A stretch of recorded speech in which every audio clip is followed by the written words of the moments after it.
Yo, I am so sick of the damn snow, bro. So sick of it, man. The joint turned into ice so damn quick, man. And my car has been stuck. Like Monday I didn't go to work. Tuesday and Wednesday I had to take Ubers. Spent like $300 on that joint. Then Wednesday that day, yesterday, I got my damn car out the damn ice.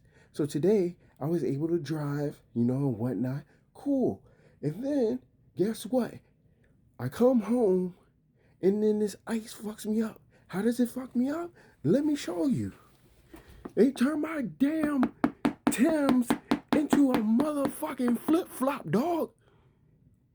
When have you ever seen Timbs turn into a flip flop? What the fuck?